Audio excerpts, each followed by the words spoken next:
And that's why I say knowing yourself is one of my North Stars, because if you don't know who you are, you don't know what situations you can approach and do well in. You approach the wrong situation because you see somebody else being successful at. You approach the wrong situation because you see it on TV and it looks like fun, but you don't know who you are and you don't realize that you're not made for that. Yeah. And I almost found myself in that position a couple of times because I wanted to do different things, and luckily they didn't happen because either I got lazy or because the opportunities didn't come through, whatever it was. But now that I know myself, I'm very thankful for that.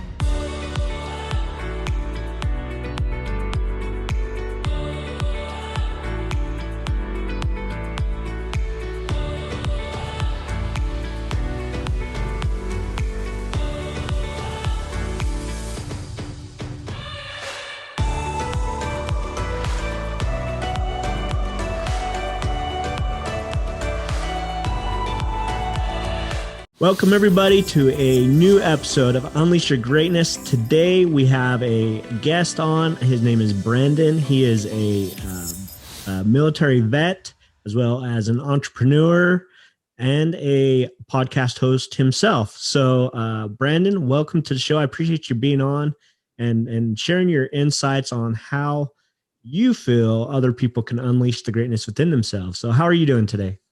I'm living a dream, and thank you very much for having me. I really appreciate the opportunity to come out here and hopefully give some people some good tidbits on ways that they can refocus their mind and improve some of their habits. Awesome. Yeah, no, I agree. I appreciate that as well. So you and I chatted last week, I guess it was. I'm trying to remember. Yeah. Days are starting to roll into each other, but so you and I chatted and you shared some of your story, and I would like to kind of have you share a little bit of your backstory with the people who are listening and kind of give some insight to where you were, growing up in a mixed family relationship, right? Mm-hmm. Yep. As well as how you kind of progressed to where you are today, where you're a successful college graduate and, like I said, a military vet and just loving your life way more than you expected. I believe is what you kind of talked about, or what other people expected of you to be able to accomplish. So kind of take us down that path, if you will.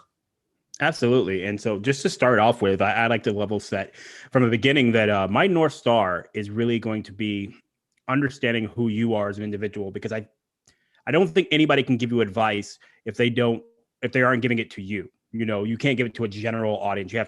People have to understand who they are so they can understand how they can interact with that advice. So anything that comes from my story, please start with that.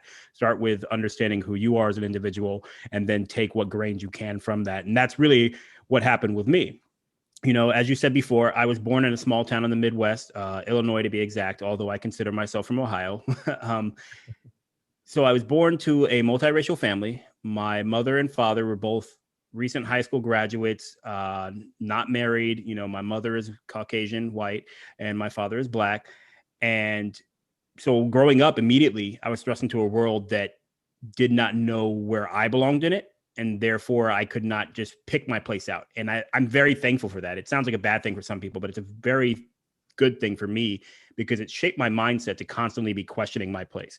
It shaped my mindset to constantly be questioning in general the way that the world both accepts me and the way that I want to put myself into that world. So I think starting out with that frame of mind makes it much more comfortable to be uncomfortable, because you start out uncomfortable. So you never get a sense of comfortability. So you never get complacent. You never get too just set in your ways. So from there, my mother and father didn't have a lot of career possibilities.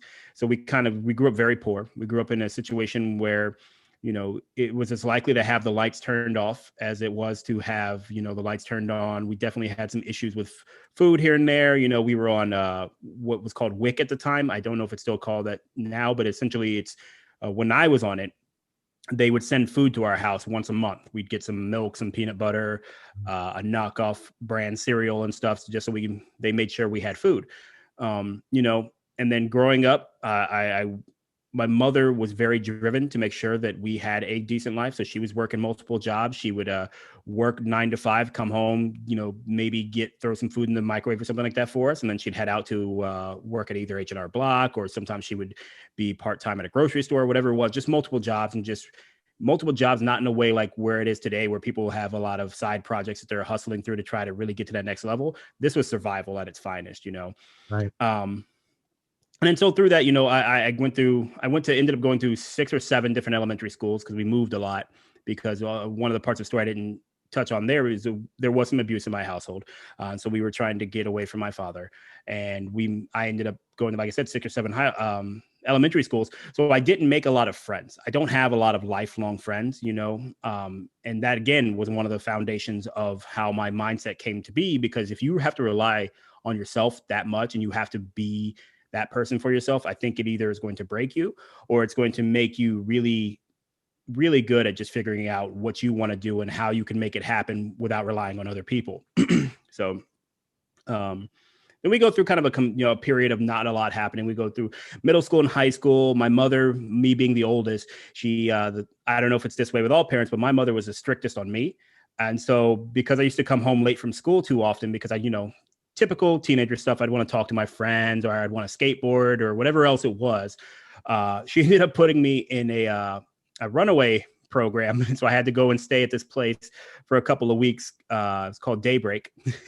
And it was for runaways. And there is where you first start to get for two things. It can go bad or it can go good depending on the child in that situation. And for me, luckily, I was, I won't say scared straight, but I also realized that I didn't want to be around these children much longer. But, you know, you're going in there because I'm coming home from school late and there's kids in there sniffing hand sanitizer. You know, there's a kid there who destroyed his stepfather's Corvette, you know, and they're like, oh, what are you here for? I was like, I didn't come home on time. So you figure out pretty quickly, you probably don't belong in these scenarios. It's not where you ought to be. But so that's interesting. Sorry, I just want to jump in here real quick because, you know, your mother had the foresight, I guess, to kind of, I guess, if you will, scare you to death in that situation and put you in that situation. How did that affect your relationship with her? Were you upset with her, or were you kind of like grateful, like, yeah, I'm glad my mom, and looking back, you're probably grateful, right? But at the time, I would imagine you're kind of like, why did my mom do this to me? This is crazy. I just don't belong with these, you know, hand sanitizer sniffers and the whatever, right? Like these kids are crazy.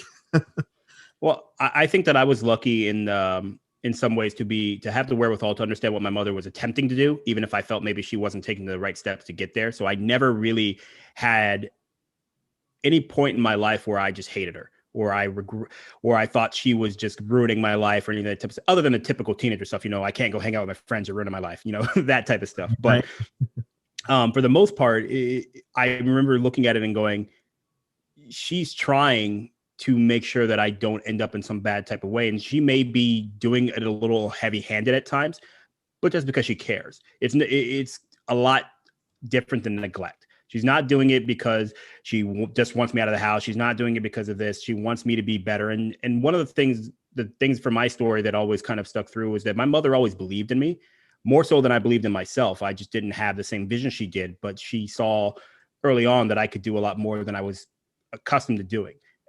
One of my main downsides to me is I'm pretty lazy at times, which interestingly can be really good because lazy people are how we invent cars. You know, we don't want to ride a horse 3,000 miles across the country. Let's invent something that gets us there quicker, you know. But in my context, it was more so that I wasn't doing my schoolwork and I wasn't doing all these different types of things. So she constantly was looking for those ways to scare me because, again, there was no, my father wasn't in the house. And by this time, I'm probably taller than my mother, probably way more than her, you know. So physically, she's not terribly imposing for that reason. So she's trying to find ways that she can still put that fear of God into me, if you will, to make me do what I need to be doing. And so these were her attempts to do so. So, and again, like I said, for whatever reason at that age, I did not surprisingly take it in a way where it ruined my relationship with her or even really hurt it to any extent.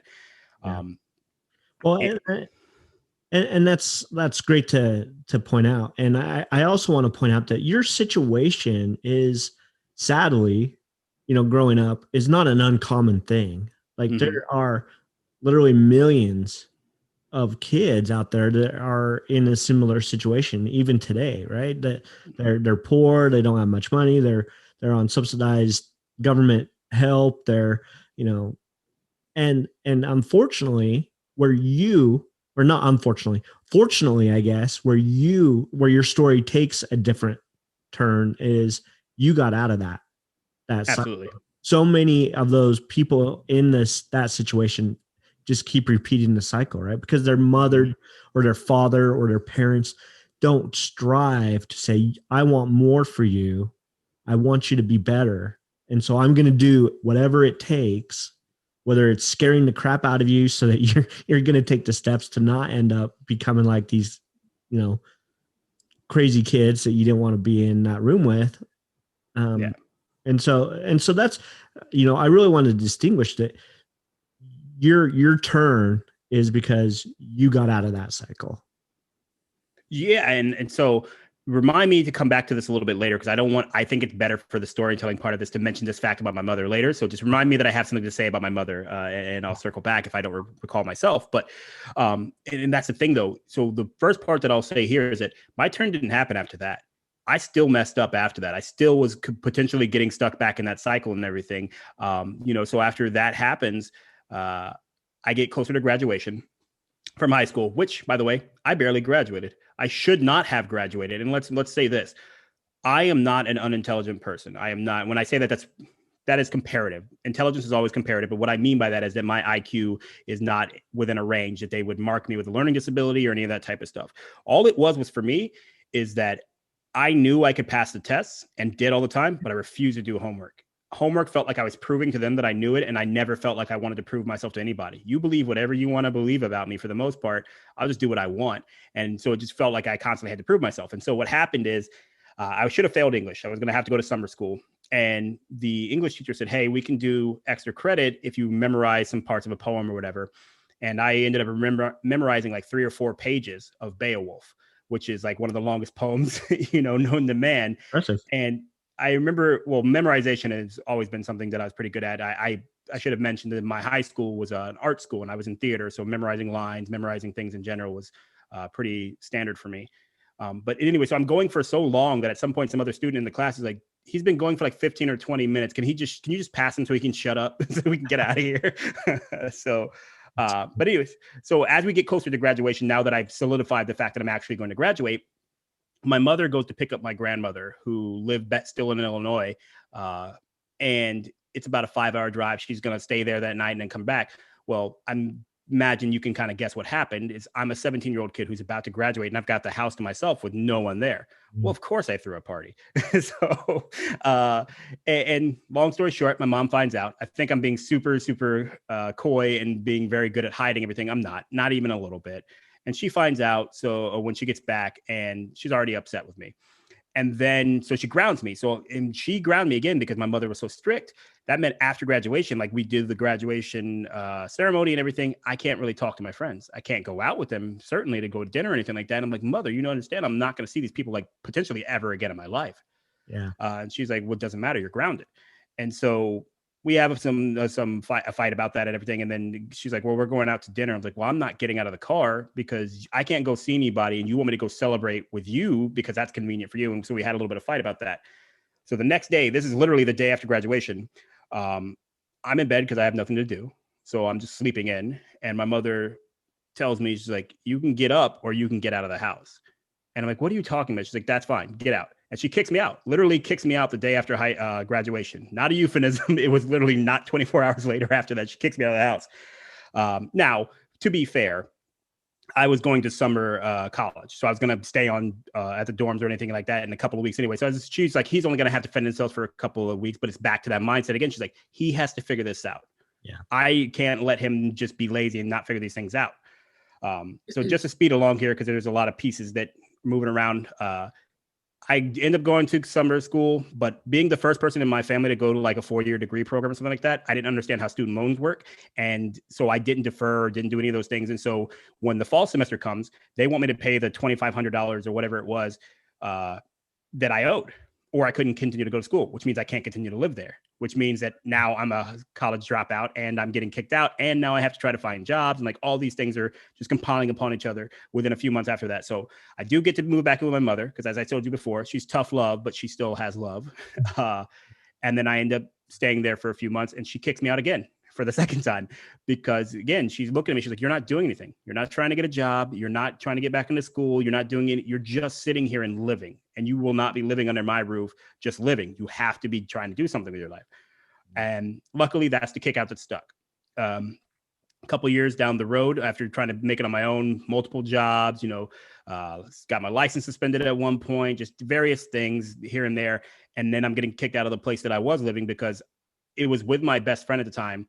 And I was supposed to be paying his parents because they owned it's kind of a mother-in-law suite, but it was on top of the house instead of like out in the backyard, like a lot of them are.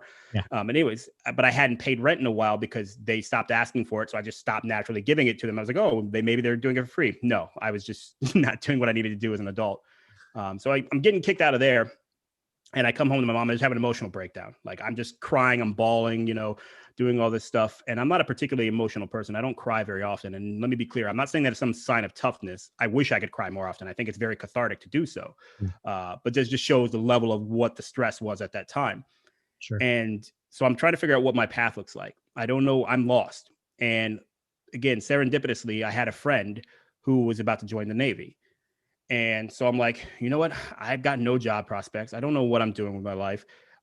My uncle is now retired, but he was in the Air Force at the time. My mom's long-term on again, off again boyfriend, who I pretty much consider my stepfather, was a former Marine, so I had military people swirling around me. So it wasn't a foreign concept to me. Yeah. And eventually I go and I take the ABSVAB. I forget what that actually stands for, but it's the entry test, if you will, to the military to see what jobs you qualify for and do all these different type of things. And I get a perfect score. And so that opens me up to any possible job that the Navy has to offer. And throughout that process, they're like, obviously I'm looking at it from a 19-year-old kid. 19 years old at that time. I'm looking at a 19-year-old prospect and I'm like, which job is going to give me the most money? And so they had these jobs that had sign-on bonuses for like 10 grand or something like that. And it was a nuclear sub technician. Wow. Well, so I signed up for that, and the reenlistment bonus for that job was like $90,000 or something like that. It was going to be great. I'm like, poor kid from the Midwest. I'm just elated. And then finally somebody convinces me. He's like, Brandon, do you really want to be in the Navy? Is that the branch you want? Your uncle's Air Force, your mom's, my stepfather, who was a former Marine, says, go to Air Force. And like all these people tell me to go Air Force. And so I talked to an Air Force recruiter. The first one was terrible. He did not sell it the right way at all. He made it sound like you were just going to be living on the beach and everything. I was like, that's not what I want. I do want some military experience, Right. And so I luckily talked to another Air Force recruiter, and then I do end up signing up for the Air Force. And same thing, interestingly, and this felt really petty to me. I know it's not the way it actually works, but I just always like to picture this way in my head because I think it's funny. But when my score transfers from the Navy to the Air Force, it gets knocked off 2 points. So it's no longer a 99. Now it's like a 97. But now, knowing what I know now, that's because they have different evaluation systems or whatever. Right. But still, it just felt petty at the time. So long story short, I go over to the Air Force recruiter. They do the same thing because they see how high my score is, and they sign me up to be an airborne crypto linguist. And here's one of the first twists in my story. And this is where I think it's important for listeners to get. On your path to wherever you're going to success, there's going to be roadblocks. It isn't like, oh, Brandon joined the Air Force and now suddenly everything's great. Let's go. There's several more roadblocks on the way. And here's where the first one starts. As I told you before, I tried to go to college and I had that student loan debt. Well, I hadn't paid on it in a while. And I also had a credit card that I defaulted on and stuff like that. Just very bad management out the gates with my money. And so to be an airborne cryptologic linguist, you need a top secret clearance. Yep. And so my recruiter told me, hey, say no on all this stuff, because you're under 23, they won't ask you about your credit. And I don't know any better. And so I do. I say no on everything. And then I get in shape. I had to drop a few pounds, whatever, to join the military. I dropped the weight and then I'm shipped out. Now here I am, and I'm in Lackland, Texas. Most stressful time in my life because at this point, I really hadn't been too much stuff, even though what my story sounds stressful to some people, with the abuse and the poor and moving around and no lights and stuff like that. That was just, I didn't know any better. So This is the first time I've been in this kind of stressful situation. And in the midst of all that, they do start doing the top secret process. And the first thing they ask you is your credit history. Yep. And they run your credit report. And she shows me, and then the person, I don't know what her job was. I'm guessing some kind of admin or something. She's sitting across from me and she's saying, you can't do this job. You are not going to get a top secret clearance. And then you're like, so you have to pick a new job right now when you're sleep deprived, you're stressed out of your mind because again, I'm in basic training and I've been in there at this point for like maybe a week, 2 weeks or something like that. most stressful time in my life. And you're like, you have to pick a new job and we'll give you like 30 minutes. Oh my And this is 2005. So we're 4 years removed from the September 11th attacks. This is when they're actively sending tons and tons of people to Afghanistan, Iraq, and everywhere else in combat zones.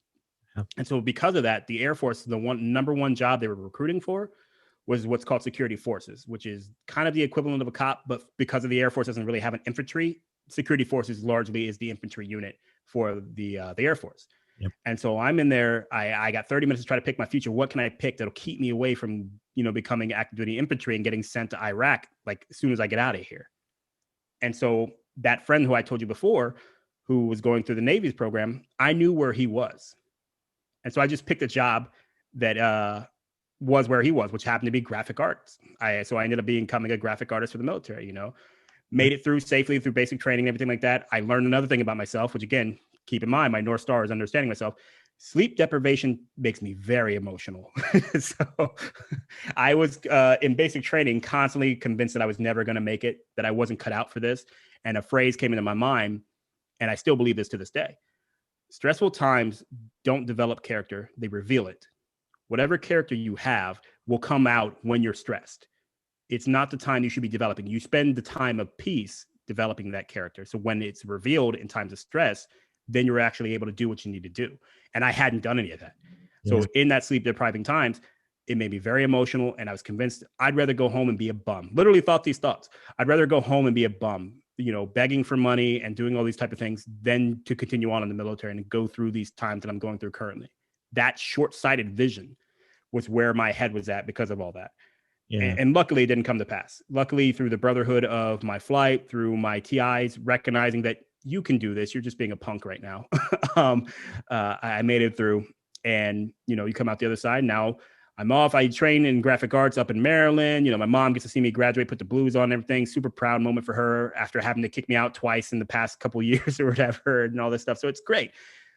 And then the next roadblock comes up in a not too long fashion. So as I told you before, I picked graphic arts. Then the Air Force decides after I'd been in that job for about 6 months or a year, they don't need that job anymore. And they get rid of it. They just completely delete it.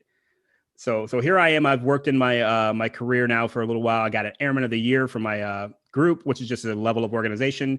And everything's going great. And then they get rid of my job. So now I'm floating again. I literally have no designation in the Air Force. They put me in like this designation that's literally for people who are just passing through. You're not supposed to be there very long. Well, they didn't have a very good plan for my job. So at that point, I'm an E5, Staff Sergeant in the Air Force, which is the first role where you really have supervisory authority over people. Right. And I'm doing legwork for E3s, E2s, because they have a career and I don't. So I have no future. And so I get pretty depressed during that time, put on a ton of weight, just the standard depression things. I'm doing some things that I'm not proud of in that time. There's a lot of bad behaviors that started to show. Again, because as I said, stress reveals character, and I hadn't developed a character yet because I had no plan for my future. I had no idea who I was as a person. And instead of doing the work to look into it, I wanted to party or I wanted to hide from it. And so eventually I find out the job that I wanted to go to, because again, my entire vision is I never want to get a job that only makes sense in the military, that only will give me a future in the military. Yeah. And then obviously I'm also, I considered myself business-minded and all these different type of things. So I ended up choosing contracting, which another job that had a sign-on bonus and a re-enlistment bonus. And for the listeners out there who aren't aware of what that job is, in the military, it's not construction. I'm not like hammering nails or anything like that. It's literally negotiating and writing contracts for the Air Force to acquire services and goods, which is a super important job and was one of the highest demand jobs. And had a re-enlistment bonus that had, I think it was called a 7X multiplier or something like that. I forget what it is now, but long story short, same as the other job I was talking about before. It had a $90,000 re-enlistment bonus. And this time I didn't have to be in a deep, dark sub working on nuclear materials, so, hey, everything's great and has amazing crossover potential for the outside sector. There's a bunch of people who knew people who had gotten jobs that paid $90,000, which again, being a poor kid from the Midwest, 90 grand was unheard of. Like that's money that can buy me Porsches, like all this stuff. In my head, it's obviously now I'm growing up and I know it's not that much money comparatively speaking, but in my head, I'm rich. If I make 90 grand, I'm great. I can do anything I want to do in the world. Sorry, go ahead. No, I just, I understand everything you're saying because I was my past careers. I worked in aerospace, so I Yep. understand all everything you've basically been saying. My father, actually, it's funny you brought up the nuclear sub. He was in the Navy, and he was a nuclear sub technician. That's what he did in the Navy. Why? Because he took the test, he scored really high, so he had to go to, like, I think two, or I don't know, a year or something of nuclear sub school and all that stuff. Um, but yeah, and that is a really good, actually, career path, Yeah. being a contractor in the military, or as a contractor after you get out of the military. Like you say, you can make. I knew where I worked, and the places I worked for, defense contractors. The contractors were, they made, the folks that did the contracts, worked Hmm. with basically your counterpart on the side of the Air Force. They made anywhere from 90 to, some of them were making 160,000 a year. So it's Yep. it's not a horrible career path at all. And so here you are, you're in the Air Force, you're doing contracts, which is sometimes could be stressful because you're dealing with a ton of money. I mean, we're talking Oh yeah. a lot of money. I don't think people who have never worked in that industry realize how much some of these contracts are worth. I mean, we're talking billions of dollars, some of them, Yep. a lot of money, um, if not more. I mean, multi-billions, some of them, some of the big contracts are, they're insane. Uh, but so you're dealing with a lot of money. You have a high level of, I guess, scrutiny, Oh because yeah. you're dealing with so much money. And so, anyways, so you're actually, you chose a great path, in my opinion. Like, that's most people, like you say, would not shake a fist at $90,000 a year, No. especially not No. someone coming from your background where you grew up on government food stamps, or WIC, right? Basically, kind of like a government subsidized form of getting food to people. And Hmm. um, coming from a poor situation growing up, 90,000, like, that's a lot of money for someone in that situation. So, but you didn't stop there. And again, I also want to circle back on the fact that you said, and I loved how you said it, that you need to know who you are before you get in those stressful situations. That's your North Star, right? Understanding Yeah. who you are. And I think we need to put a little more emphasis on that. Is everybody needs to understand who they are, even if it's not your North Star, like you're saying. But if you can understand who you are and who you want to be, when those situations arise where you're stressed, you got to make a a critical decision at the moment, you're going to be a lot more prone to make a good decision instead of a bad decision, which could take you down a whole different path, right? So I just wanted to put that Absolutely. out, jump in, and just kind of give you my 2 cents on that. So here you are, you're making pretty good money in the military for what most people would consider good money, at least. Yeah. And you're like, and now you're like, it was okay money, right? Yeah. Also, at the time, it's insane money. But here, just several things there. One of the things is, with the way the military does bonuses, you just get it in lump sums. You don't get it spread out over your paychecks. So and I'm sure a lot of people have seen this. What happens with lottery winners, right? Yeah. When you get this giant chunk of money and you've never had money before, it's not like I suddenly knew how to manage money. It's not like I suddenly knew what I was doing with money. All I knew is that this paycheck, instead of being 2 grand, one of them was going to be 10 grand. You know what I mean? So like, now you're, how do I adjust to that? And I think none of your listeners will be surprised to hear, not great. It wasn't like I was doing investments and stuff like that. But here's where one of my mistakes actually helped me out. And it's funny because as I'm talking through this, I'm remembering all these different weird threads. And that's why I'm ever grateful for my life, because there's so many weird things that happened that just really worked out in my favor sometimes. Mm. Um, when I originally had signed up to do that job, airborne crypto linguist, back when I was originally trying to get in the Air Force, the job that I ultimately wouldn't qualify for, it also had a sign-on bonus, as I said. And so at that time, I don't know how I had this thought in my head. Nobody had taught me this. I don't know what I was watching, but it was a smart thing. I signed up to have 100% of the bonus go into my investment account, my military investment account. Nice. Well, 5, 6 years later, I forgot I had ever written that paperwork because I didn't have a job that was going to give me a bonus when I was a graphic artist. And then when I was doing nothing, well, I was doing tasks, but I didn't have a job for like 2 to 3 years in the Air Force. I certainly didn't think about it. So when I did get a job that did have it a bonus, and then I signed up and got that bonus, it was supposed the first lump sum was supposed to be like $25,000 or something like that. I think I don't remember what it was. Well, the maximum amount you can put in an investment account, military investment account at that point was like 16 grand. So boom, as soon as I signed that paper, 16 grand gone into my investment account. Again, great for me in the long term. But when you're not expecting that to happen and you were expecting 25 grand and you're telling your mom, I'll help you pay off debt, like all these things. And then suddenly the check comes in and you're like, oh no, I totally forgot about that.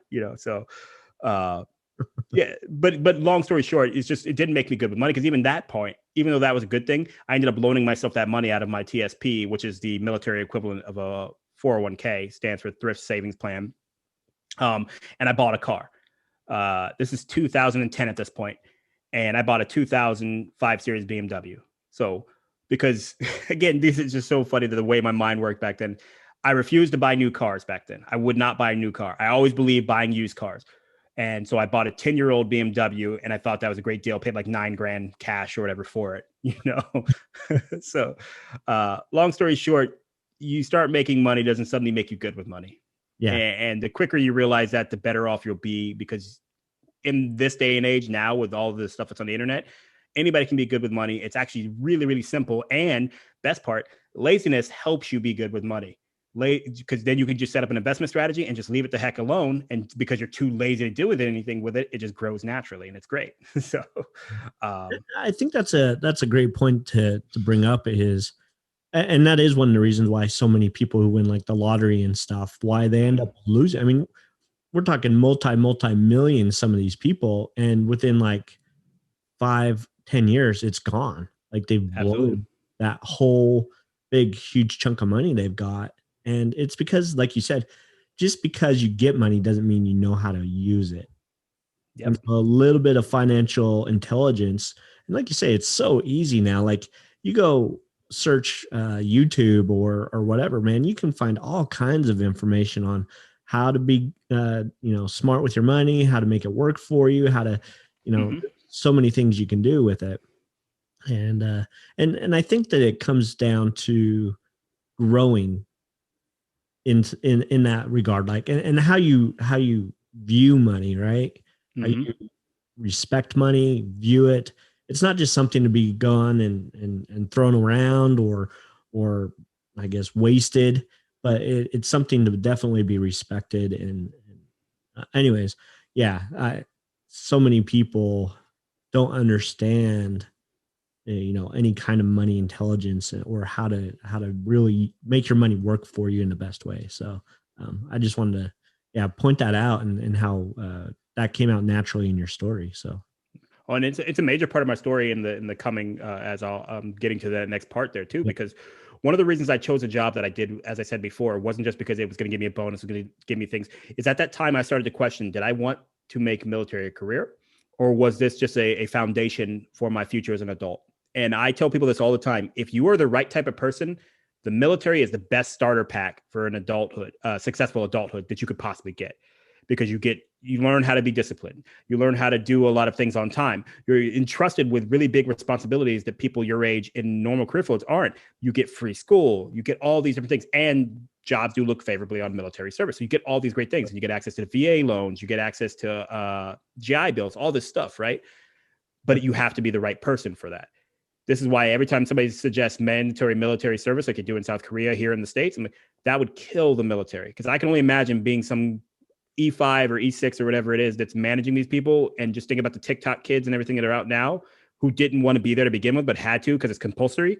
Oh, that'd be nightmarish. I would not want to do that at all. So, well, and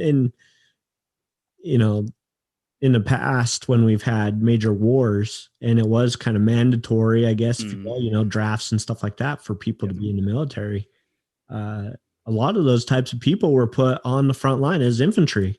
And they didn't have a choice what they got to do. They got to go and get shot at. And sadly, a lot of them, ended up dying or not coming home or injured. And so, Yeah, I can totally see your point there. It's not for everybody. I think Right. everybody could benefit from some of that discipline for sure, Yeah. but definitely not for everybody. And the beautiful thing about the military is it also teaches leadership too, Mhm. right? Which is a great thing to take on. And regardless of, you know, I haven't met anybody who's been in the military for 5 to 10 years that didn't get some sort of rank where they had to uh, show some sort of leadership over somebody. So even if it's just a couple privates or something, right? So, Absolutely. um, And I think the thing that's really interesting about military leadership when you're placed in that position is if you have the right mindset. Again, everything is completely dependent upon who you are as an individual. And that's why I think it's really important to know who you are, is understanding that if I'm a manager at Kinko's or wherever else, is Kinko still in business? I imagine they're not. I probably just dated myself there. But yeah, so you know, or but FedEx Kinkos or yeah. yeah, yeah. So if I'm a manager at any general like location of a franchise somewhere around your listeners' locations, um, your management responsibilities are, hey, make sure they do what they're supposed to do at work, right? Well, in the military, your management of that person could ultimately result in you putting them in a life threatening position, Sure. because that's what at the core, that's what the military does. We fight wars, we defend the country and stuff like that or whatever. So it just gives you a different perspective on what leadership is going to be there, because to this day, one of the guys that I was his first supervisor, me and him are really good friends. We just talked this weekend. I sent him a nice bottle of whiskey and everything like that, and he's an officer now, so if I was still in, he'd outrank me. But um, that was the kind of thinking that I had, because me and him deployed together. Again, non-combat situation, but any non-combat situation can turn into combat at a moment's notice, depending on what the enemy wants to do. Mhm. And so I took that responsibility seriously when I was supervising these people. I wanted to set them up for success, and it couldn't just be a situation where I'm just managing this guy, so all I have to do is make sure he does the job. It's like, no, I could put him potentially in a situation where he loses his life. He's my responsibility. Mm. His livelihood is my responsibility in that way.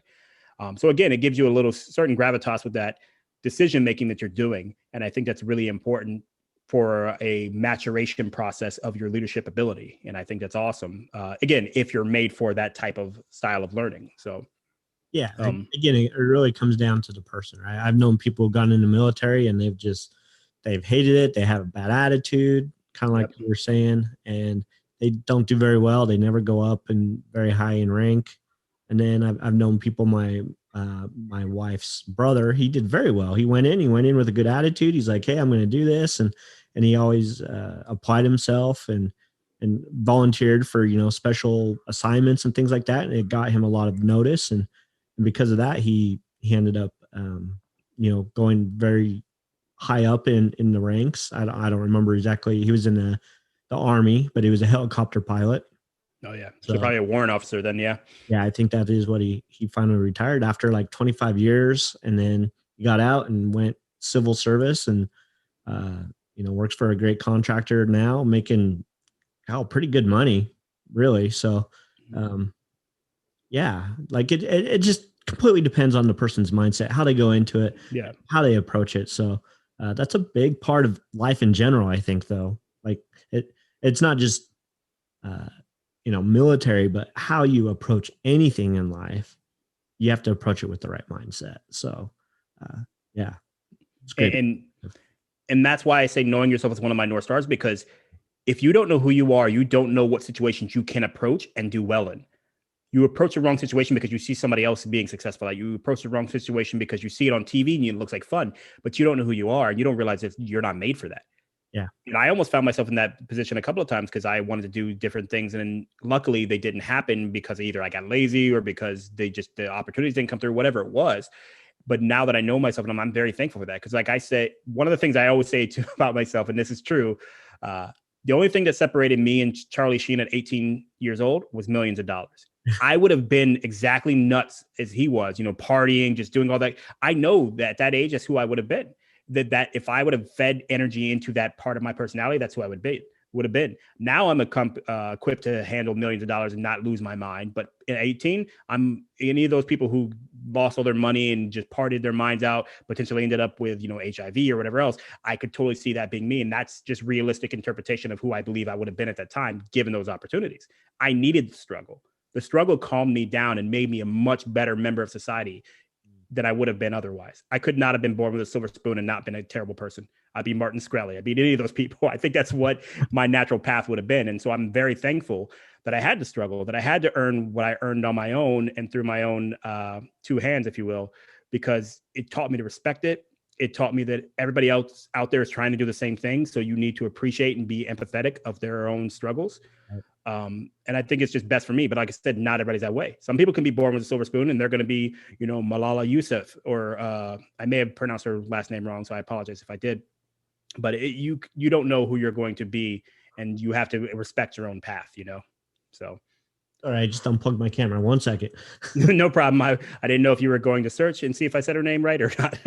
Just accidentally unplugged the power to my camera. And I agree. And since you brought up some money things, I just want to point out there's an old adage that money is the root of all evil, and we see that all the time in, like you say, Charlie Sheen, or people that get very wealthy and they don't learn how to handle that concept of having a lot of money. But it's really not that money is the root of all evil. It's the love of money is the root of all evil, if you actually read that scripture. But what money really is, it's not good or evil. It's just a multiplier of what that person is. And so in a person like you who's understood that, because you've gone through the struggle, you've gone through the motions to find out who you are and who you deep down in your core want to be, when you then have the money and the opportunity, you know what to do with it, right? So it's multiplied who you were because of the struggle. It's not like you say, if you had got that money when you were 18, born with a silver spoon in your mouth, you'd probably be a much different person than having to learn how to deal with it on your own, or through the experiences that you had, I guess, not on your own, but through the experiences you've had and the struggle that you've had in life. Because there's lots of people who have a lot of money that do a lot of good, and they're really good people, right? I mean, Bill Gates, for instance, he's one of the wealthiest man. I can't remember if he's number one, and he always kind of goes back and forth, right? But and sorry to jump in here, I just want to mention something because it's interesting to me.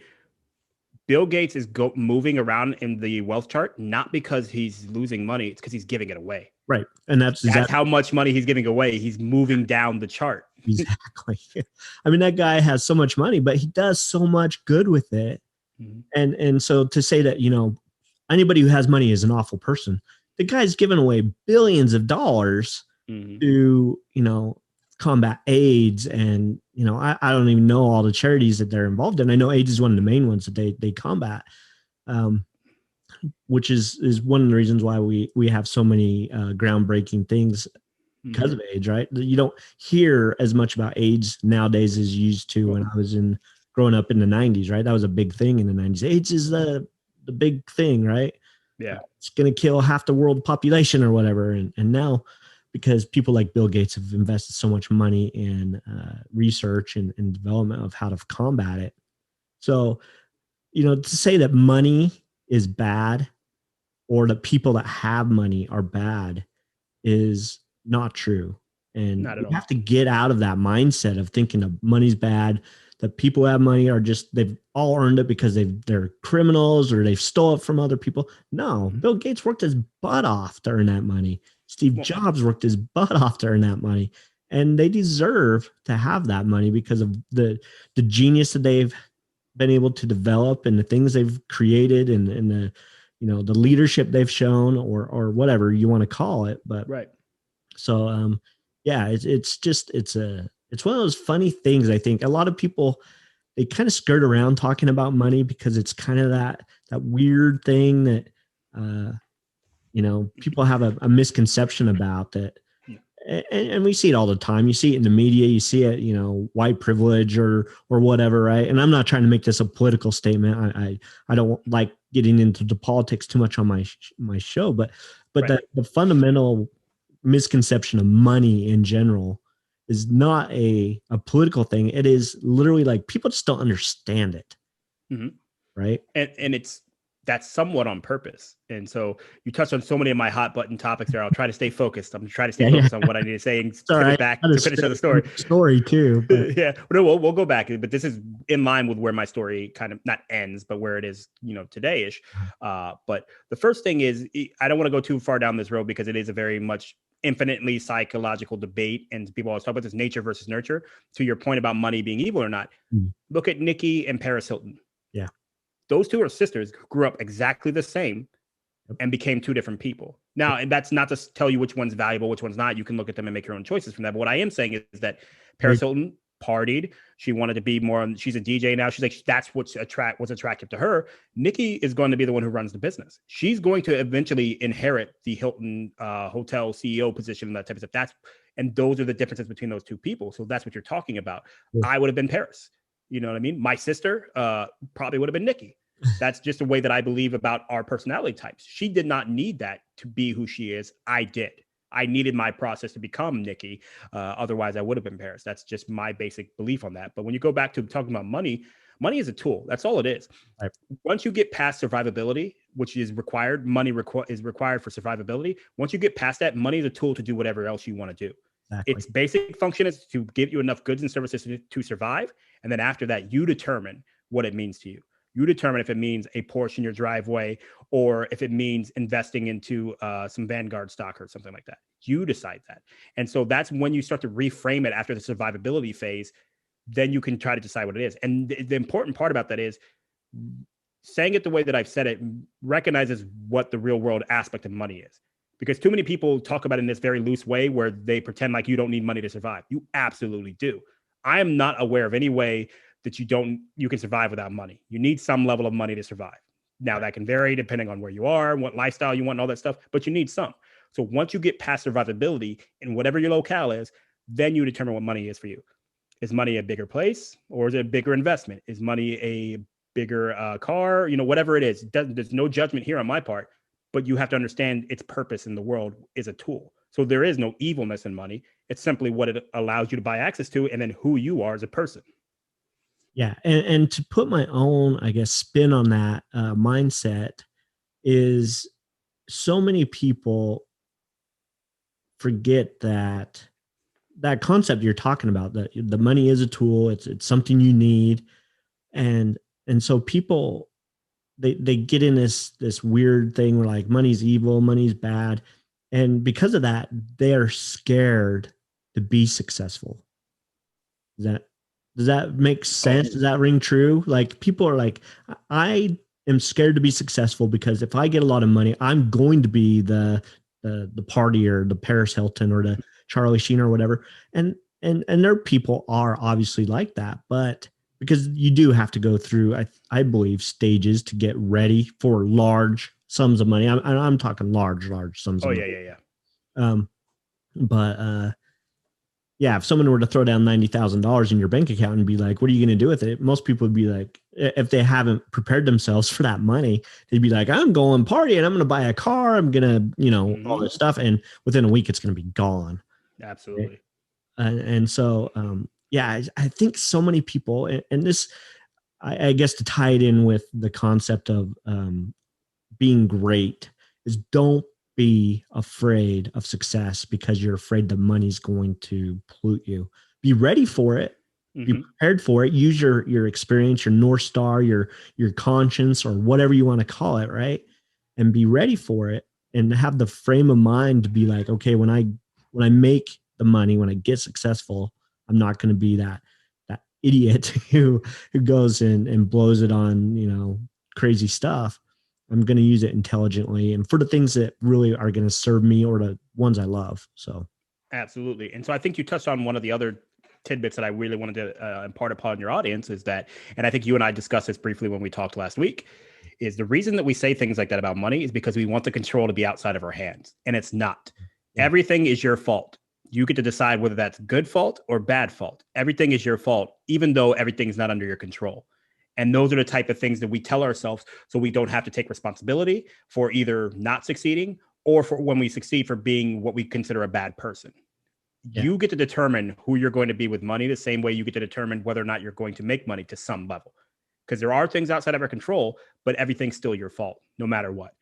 And that's the type of things that we have to think about, because now it's not a choice of whether or not I'm going to be a good person with money. It's whether or not, do I want to make that money? Do I need that money? Do I want to have a job that is either built in service of people or give me a reliable enough lifestyle that I don't care about how much money I make? Those are choices you have to make, and you're making them whether or not you think about it. And that's why I just invite people to have those conscious thoughts about what you want to do and who you want to be when it comes to money, when it comes to job, when it comes to marriage, whatever it is in your life. Don't just fall into things.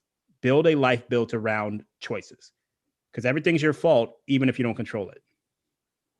Yeah, for sure. And that's the whole premise of the book by Viktor Frankl, Man's Search for Meaning, right? Is we are in control. Everybody can take anything they want away from us, but they cannot take away our own free ability to choose how we are and what we want to become. So they can even take your life away at any time. Viktor Frankl grew up, or he was, for those who don't know, he was a Jewish psychiatrist during World War II, was put in a concentration camp for, I think it was 3 or 4 years. He survived and probably dealt with some of the worst conditions ever that anybody could possibly imagine. Stuff that, like, by today's standards, like a pandemic where we have to sit in our house and order food from Amazon, like, is piddly compared to what he put up with, right? In a concentration camp. And yet he came out of that with a perspective of, I still got to choose who I am. I still got to choose how I responded and how I acted in certain situations. And they couldn't take that away from me. So yeah, absolutely. To that point, we are in control no matter what. Absolutely. Even when things out of our control are upon us, we still are in control of our own self and our thoughts. So exactly. Because things will be outside of your control, but your reactions to them never should be. Right. So I just want to pivot back to my story just so I can finish that out and we can get back into the conversation, because these are very interesting topics, but I don't want to leave that fruit out there hanging for anybody who's like, circle back to your mom too. I want to hear that too. Yeah. So now's a good time to do that. I don't have to do it. So the interesting thing about my mother was, before my mother found out she was pregnant with me, she was going to go into the Army. She had already planned to. She knew what she wanted to do when she was signing up and everything like that.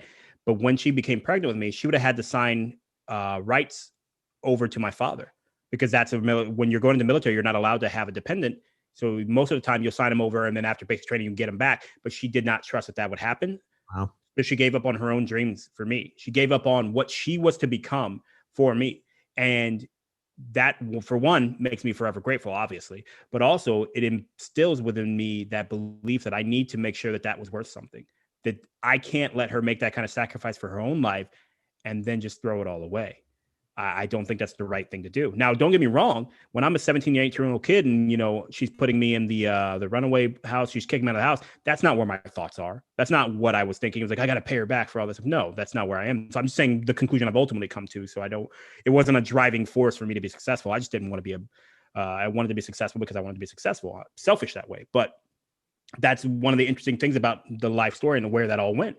I had to pay her back for that. I had to make it worthwhile. And so that's part of where my story starts to take shape now, where we're talking about in 2010, after I just told you I signed away on accident that money to my investment account, but then I loaned it to myself. So I made a good decision, bad, and, through that way. But in 2010, I'm looking at him like, do I want to re-enlist? Do I want to make the military a career? Because if I do one more in re-enlistment, I'm at 15 years. It'll be 5 years from retirement. So I might as well stay, right? Or do I want to start preparing myself to get out? And so I started preparing myself for get out, because if I prepare myself to get out, then me staying in or getting out is a choice. If I don't prepare myself, then I have to stay in, and it's not a choice. So I have to give myself that option. So that's a 5-year plan that I had to make sure that I was ready to get out in the event that I thought I would. And that's one of the shortcomings of a lot of military members. They don't do that. And so they do one of two things. They end up having to stay in because they didn't prepare, or they end up getting out and getting a lower quality job because they didn't prepare. And with the number one shortcoming of a lot of military members is that we get free school and a lot of people don't take advantage of it. Yeah. I think it's something like crazy, like 20% take advantage of what's called tuition assistance, which is different than your GI Bill. Tuition assistance pays for you to go to school while you're in the military, and you don't have to touch your GI Bill. So you still have that available to you once you get out. Yeah. So in 2010, I'm like, you know what? It's time to go get my bachelor's. I had pitted around and taken classes here and there one before, but because I didn't have a career path and nobody I knew had gone to school, I didn't know what degree to go for. So I started going computer science just because I had happened to be in the communication squadron back then, and everybody else was doing computer science. So luckily, I didn't finish that, even though that's a good degree to have and can definitely make you a lot of money. It just wouldn't have been what I wanted to do. So because I trained career fields and everything, everybody was getting business administration degrees and stuff. And that's what I ultimately ended up going for. So I did finish my bachelor's with a double minor in 2015, right after I'm getting back from deployment, right after I am getting ready to get out, because I go terminal leave, which is leave you never come back from in the military, in December of 2015. So I set myself up by getting that degree, by also taking on different responsibilities in my job, just preparing myself for when I got out. And then guess what happened? Two things. One, when I got out, I got a job that paid less than I was making in the military. Setback, another hurdle, as I talked about before. Even with all the preparation I'd done, even though I had set myself up for it and all these type of things, it just wasn't good timing. There wasn't the jobs available when I got out. Yeah. And then two, luckily for me, again, on that deployment I did in January of 2015, it was my second deployment, I started to look at my finances. And I realized not only did I not have any net worth, I was negative. And keep in mind now, because everybody's like, oh, that's not a big deal. Like, this is with zero student loans. That student loan I'd gotten of $2,500 or whatever it was back in 2005, 2003 was paid off. I was negative net worth with no student loans, credit card debt, just stupid loans I'd taken out to buy stuff that I don't even remember what it was now. You know what I mean? And because keep in mind, I didn't have car loans because I didn't believe it. So this is just money that was nowhere. So I really started to take a look at that, and I went from negative, a little over 5 years ago now, went from negative to now I own multiple properties. I have businesses, and I have great investments and all these different type of things, and my net worth is significantly positive at this point. So that was another conscious effort that I had to make, is that as I was getting ready to leave the security of the military, where are my finances? What does my life actually look like? Am I even prepared financially? Because you prepared yourself, to get a good job, but that's just turning that wheel over. You're not really prepared to live. And it took 5 or 6 years to really get in this positive place that I'm in now. And now I'm in a great place for it. But that was the thing. I got a job that paid less than I was making in the military. So I actually took a step back, it felt like. And then I also had a negative net worth, just continued hurdles. Now, from that, I was able to take that job and ended up getting another one that gave me, I don't know what it was. It would have been almost a 50% raise. Nice. And then turned that into another company where I didn't get much of a raise, but got a better quality of living. Then turned that into another job where I got another 50% raise. And then now in the position that I'm in, we got another 15% raise from the last one. And I've tripled my income essentially from what I was in the military 5 years ago. So right now, if I had stayed in the military, I'd be 5 years from retirement. But I decided, you know what? I can do better than that, because military retirement, here's something they don't tell you. It's like $2,000 a month. So am I selling a decade of my life for $24,000 a year in perpetuity? Or can I make that myself? Can I do that myself through the different goals that I have for everything? Yeah. So now I did finish my bachelor's, as I said, and as you know already, because we talked about this, I ended up using my GI Bill, and I did get my master's. So I'm not only am I the first person in my immediate family to get a 4-year degree, I'm also the first person in my family to get a graduate degree. And my sister, my younger sister, the one I was telling you about, who, if we were born rich, would be Nikki Hilton. Yeah. She has her bachelor's paid through her own pocket. Very cool. And that to me, again, because of the path I had to take to get where I am today, amazes me that she was able to take the wherewithal. And mind you, my sister has a daughter. So she's doing that while being an amazing mother to my niece. And she got her own 4-year degree. So I became the first, and a year later, maybe, she became the second. So very cool. And again, that just came from part of it. And she tells me this, and I don't necessarily believe it. I think she's an amazing person. She would have done it anyway, but she tells me I motivate her to do so. I'm like, well, how? By slacking off for like 10 years in the military before I got my degree? I don't see how that helps you know you should do it, but whatever. And so, like I said, you go through all those hurdles I went through, and everything that I was talking about that I had to go through, in the military, the depression, the thinking I should be a bum, the getting kicked out of my house literally the day after high school, and all these various things that happened to me, and having a negative net worth only a few years ago.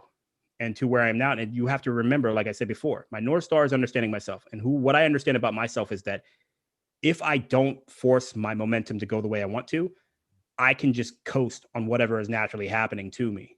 And I need to continually feed the side of myself that wants to do more, that wants to be involved in all these things, podcasting, doing interviews, buying real estate, learning about how to invest money appropriately, all these different things. Yeah. And then secondary to that, like as I said before, that not everything's in my control, but everything is my fault. Getting that job outside of the military that paid me less wasn't my fault. I couldn't control everything. Excuse me. It was my fault. I couldn't control it, but it was my fault that that's where I was. So did I want to stay there? Did I want to keep moving? Did I want to stay there? Did I want to keep looking? Did I want to continue to try to find what was actually going to push me forward? And I did. I kept my nose to the grindstone. I started my master's program while I was there, knowing that, hey, worst case scenario, I have to work in a job that pays me less for a period of time until I get my master's. I'm going to keep looking. I'm going to keep pushing myself. I'm going to learn what it is to be a civilian employee again, because I haven't been one since I worked at a restaurant near me, and you just keep moving forward. And I think that's ultimately where we have to decide what we want from life. There was a meme that goes around, or a saying, however you want to look at it, but you don't not do something. You're not choosing to not do something. You're just not making it a priority. And that goes back to that mindset thing where everything is your fault. So what you do choose to do and what you choose not to do tells you where your priorities are. You can't tell me you want to be successful if your priorities aren't built around things that bring you success. Whether, again, that's learning a soft skill, learning a hard skill, getting money, getting a degree, whatever those things are, meetings to the right person through networking, whatever that is. I can't tell you how to prioritize your life, but I can tell you that where you spend your time and energy is what you prioritize in your life. Yeah, for sure. And God, there's so many things in there that I would, we could spend all day talking and unpacking, but, some of the key things that I are my takeaways, I guess, are when you talked about how one of the things that set you up for success is creating that 5-year plan before you got out of the military, going and getting your bachelor's degree and things like that. And I think that's so key to anything, is create a plan. And that doesn't mean you have to know all the details of the plan, right? You didn't know all the details of your plan. You just knew, hey, I'm going to go to school. I'm going to get a degree. I'm going to set myself up so that when I get out of the military, I can get a job and do something with my life, right? But I think people lack that vision of, okay, what's a plan I can start working towards right now? And that doesn't, again, mean that you have to know all the details, because I'm sure there was times in there where you had to adjust and pivot and oh yeah, and even maybe change a little bit of direction. But if you don't have a plan and you don't start taking action towards that plan, then, like you say, you're gonna be basically floating along, and you're never going to get anywhere in life. You're not going to reach that next level of success or achievement or abundance or whatever it is that you want in life, because you're just kind of going through the motions. You're stuck, really. And I think that a lot of people kind of feel that way at times, but it's easy to get out with just, hey, what do I want? What's a plan I can start working towards right now to get me to where I want to go? And this is one of the reasons I was very excited to have this conversation, because you naturally led me into the third point that I really wanted to leave your audience with. Yeah. You will always fail in life, but you get to determine whether or not those failures mean something. And what I mean by that is this: some people don't do things because they're afraid to fail. You're still failing. You're still not doing that thing. Yeah. The only difference is, does that failure actually mean something because you learned how not to do it, or you learned that you can try it in a different way, or maybe it got you on the path to getting that thing successfully? It's like doing 100 pull-ups. You can't do 100 pull-ups by never doing one. It's the same thing with any kind of job you're going for. I can't get the job I want if I never apply. So you're still failing. You're still in the same position you're talking about that you're so afraid of by failing. You're just making it happen by inaction. And that somehow makes you feel more comfortable, but it's not. It should make you feel terrible. You go out there and fail. Try things that you're not good at so you can fail and get better at them. That's one of the things that I've learned through either the military or my martial arts or just schoolwork, whatever it is. You're not going to naturally be good at things, and you're going to fail. And if you fear failure more than you fear not being successful, you're already failing. You just haven't chosen to fail. You're failing on natural energy. Well, and I think there can be two fears there, actually. I think you can have a fear of failure.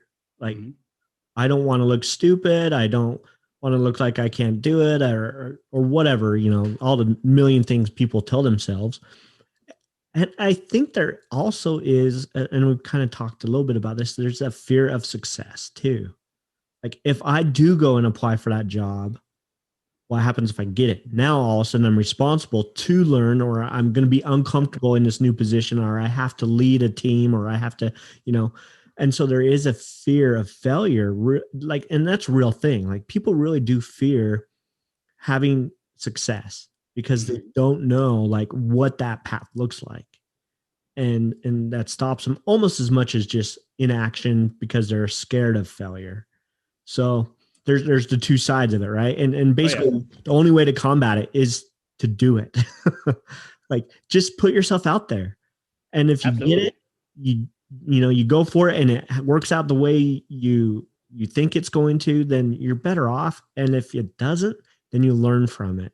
And you try the next thing, and you try the next thing, and you try the next thing. It's like Thomas Edison, about the light bulb, right? The famous quote of him saying, I didn't learn how to not make a light bulb, or how I didn't fail so many times to make a light bulb. I learned how to not make a light bulb so many times, like 1,000 or 10,000 or whatever it is, right? I don't remember exactly, but if we have that mindset of, I'm going to try and I'm going to fail and I'm going to try again, and I'm going to fail and I'm going to learn every time and adjust and then go forward, then eventually, and I don't know a single person out there who keeps getting up, getting on the horse, or whatever, analogy you want to use, picking themselves up out of the dirt and keeps trying, doesn't eventually become successful. There's not a single person.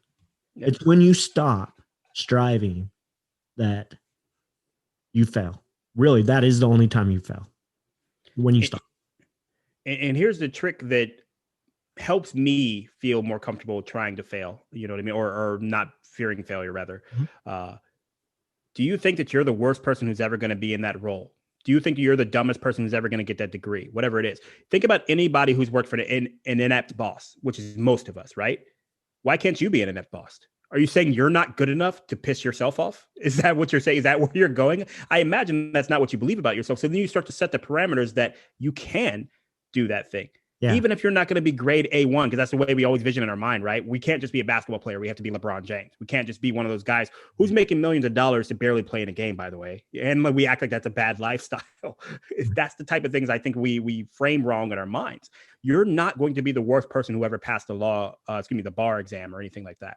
Yeah. You're not. So if you're not that exceptionally bad at it, then why can't you just be average? Why do we hate being average at something? Being average can make you a millionaire. Being average can make you live the life that you want, because you have to set your own parameters. Don't compare yourself to everybody else. Compare yourself to who you used to be and who you want to be. So right now, and like I said, in my life, if I told everybody my net worth or what my salary was and everything, it's not shockingly large. You know what I mean? I don't want to talk like I'm some, multi-billionaire, millionaire type of guy or whatever. Everybody would be able to wrap their head around how much I make and how much I'm worth, right? But that's not because I'm not trying to impress them. I'm not trying to say I'm the most rich or I'm this.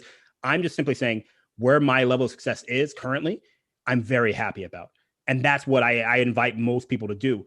Be happy with your $75,000 job, $65,000, $40,000, whatever it is above your survivability. Be happy with what you've chosen to be. Because like I said, whether or not you're making a conscious effort, you are choosing your path. And so that's why I think it's important to make sure you're choosing what you actually want. Don't go after a job that makes a ton of money if you don't want to work 20 hours a day. Maybe you only want to work, 10 hours a week. So find something that supports that lifestyle. Be who you actually want to be instead of who you think other people want to see you as. Yeah. Yeah. And such a great message to, and reminder for anybody is be who you know you're supposed to be. And that doesn't mean that you can't be better. I love that you brought up, it's okay to be average, because one of the things that I talk about at times is it's okay to know you're average. And what that means is, if you know that, you have everybody has these ups and downs, right? But Mm-hmm. across there, everybody should have an average. Bill Gates has an average. Steve Yep. Jobs had an average. That doesn't mean that they didn't have days that were like extraordinary. Like, the day that Steve Jobs probably came up with the idea for an iPad, it was probably like today was a above average day, right? Mm-hmm. Um, and so knowing that you have that benchmark of where you're at, it doesn't mean that and understanding what that is, you can't say, you know what, maybe tomorrow I raise that bar just a little bit Mm-hmm. and be a little bit better. And there's nothing wrong with saying I want a little bit more. I want to be a little bit better. It means, I got the job that I'm a leader now over this team.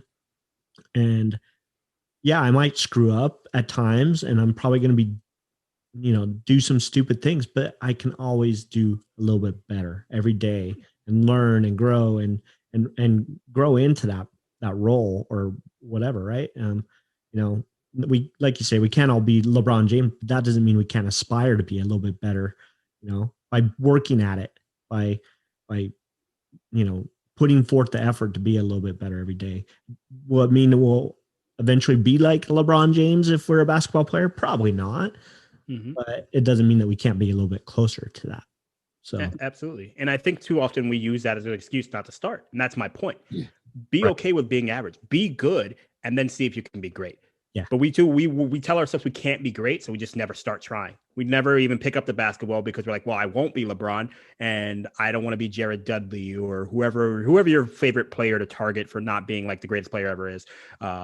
He's just the top of my mind because people have been making that point lately about him, about he's not the greatest to do this, whatever. And I'm like, yeah, but he's a good teammate and he's making hundreds of thousands of dollars to be on the bench. Why are you trying to act like that's not something worthwhile for a lifestyle? Why don't you want to be that guy? If you can't be LeBron, you'd rather just not be in the league. That's nonsense. It's a nonsense position to take. Yeah. Yeah. So true. Uh, Great insights, great things to bring up. And, you know, really it just comes down to what can you do today to move you towards that path? What action step can you take to move you closer to your goals, your dreams, your lifestyle that you want? And really that's what goals are. Goals are just a form of a new lifestyle that you want to set for yourself. Any goal. It doesn't matter if it's a health goal, a financial goal, a relationship goal. It's a lifestyle shift. And so what action can you take to move you towards that lifestyle, that goal that you want in life? And um, so I guess in closing, I always like to ask this question, and I know that you've already shared like 3 main points, but just to sum it up, Absolutely. what would you say is the one to possibly 3 things that somebody needs to do to unleash the greatness within themselves? Absolutely. To unleash the greatness within yourself, you need to know who you are, not from a judgmental perspective. Look at your behaviors, look at what you value, look at what brings you joy and sadness, and understand how to use those things to your benefit. Because as I said before, the second thing is not everything is in your control, but everything is your fault. You determine where your life is going, whether that's a good place or a bad place, whether you actively choose it or you don't. Right. Everything is your fault. And ultimately, you have to be held accountable for that. Yeah. And lastly, I just think that we all need to be more empathetic to our own place in the world and where we're going, because you're not going to be the worst person in your position if you get a position. So don't make life fail you automatically. Make it tell you no. If you're going to fail, make it an active failure. Make it a failure because you reached too high and you had to get knocked down a few pegs. That's the type of failure you should prescribe to, because it's always going to happen. You're always going to fail. Only you get to decide if it's a failure because I didn't do anything or a failure because I tried too hard, too fast. Yeah. Beautiful. Always love what Tony Robbins says, where he says that life happens for you, not to you. Mm-hmm. Really is like, it's out there. Your life is meant to be beautiful if you choose to make it that way. And we can choose to make it that way. And it is all dependent upon our choices, our path that we take, the decisions and the mindset that we keep. And so I think you summed that up beautifully. I appreciate that. So, Brendan, anybody who wants to find you, your podcast, what's the name of your podcast for people who want to come and listen to you and find you more? Absolutely. So my podcast is called Starting Nowhere. That's Nowhere, just in case people are wondering. And it is on the main audio platforms, although I would consider my main platform YouTube, just so you can see the stupid faces I make while I say these things. And that podcast is built around having open conversations about potentially controversial topics and just exploring different concepts and ideas. I've done episodes with police officers. I've done episodes with PhDs, MDs. I'm doing an episode like right after this with somebody who is a debate coach who actually helped Denzel Washington get prepared for the movie for The Great Debaters and stuff like that. So it's just really open conversations to try to discover some stuff. And one of the things I wanted to do when I started it was be wrong in public. Because I think we, again, like going back to my failure point, we are so scared of being wrong that we never learn how to be right, that we never get to the other side of challenging our own belief systems that are incorrect.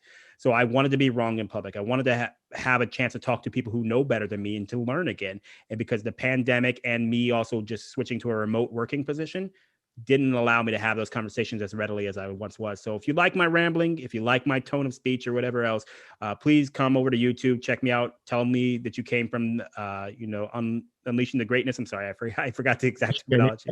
Yep, you're good. Okay, so please come over and let me know you came from here, and it'll be an honor to have anybody. And thank you again, Adam, for just having me on here and having me try to share whatever wisdom I know, which is just really me stumbling through life and going, hey, maybe don't touch that socket again. No, awesome. I appreciate your time. I appreciate your insight and sharing your story of going, from a maybe not ideal childhood to being a successful person, doing well, wealthy, being a first person to graduate in your family from college is nothing to be ashamed of at all. That's awesome. And congratulations on all that you're doing. So anybody who wants to connect with Brandon, go to his YouTube or listen to his podcast. I'll put the links below in this description of this episode so you can go and find him.